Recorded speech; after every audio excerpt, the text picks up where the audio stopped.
This format feels a little bit me being in the karaoke bar, always behind, never be in the right pace. But hopefully, I like to talk about the importance of pan-European journalism with you, because I think we should invest more in that. And hopefully, at the end of this presentation, I inspired you to do that together with me.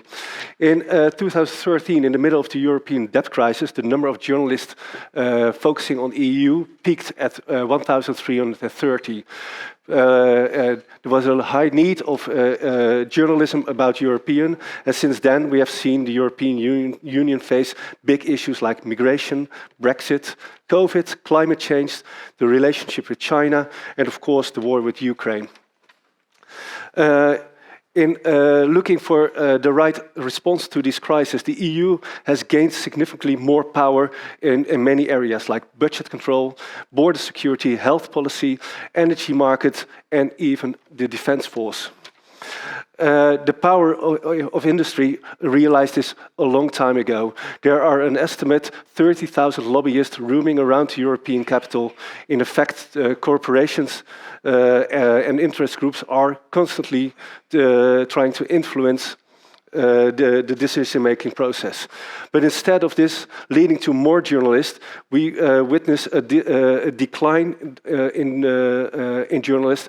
The number dropped from 1,300, this is going too fast, to 800. And yet, the national headlines are still about domestic subjects and across the continent. And Brussels is rarely featured at all. By doing so, the European media are declining one of our main purpose, holding power to account, just by not assigning proper manpower to the heart of the European. In the UK, we have seen where this can lead to. Some British politicians portray the European Union as an autonomous creature that pours unwanted legislation over the British people. And that myth of a EU monster that does whatever it wants got stuck into people's heads, and the rest is history.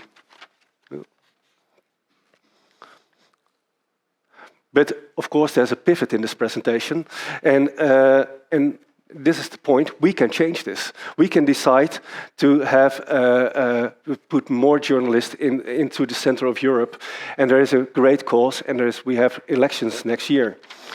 So my stance here today is that we, as a publisher, have the duty to rethink our approach on European affairs and make sure that our audience are properly informed.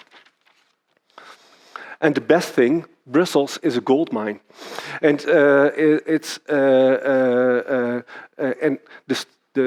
other part is the stories are not unique. We all are dealing with the same issues, so we can share.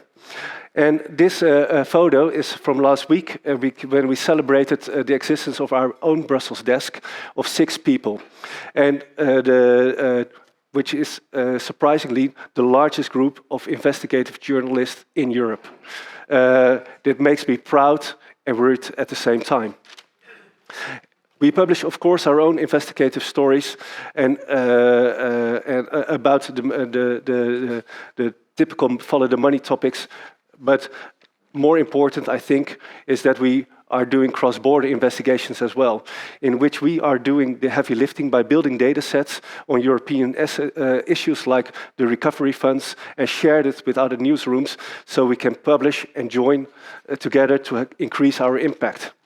What we learned from these first 2 years is that cross-border journalism and data journalism is the way to go if we want to increase the impact of pan-European journalism. Together, we can contribute for more impact. I think we can have address more different topics, and of course, we can inform our audience much better. So I started this talk with saying, why are you not investing more?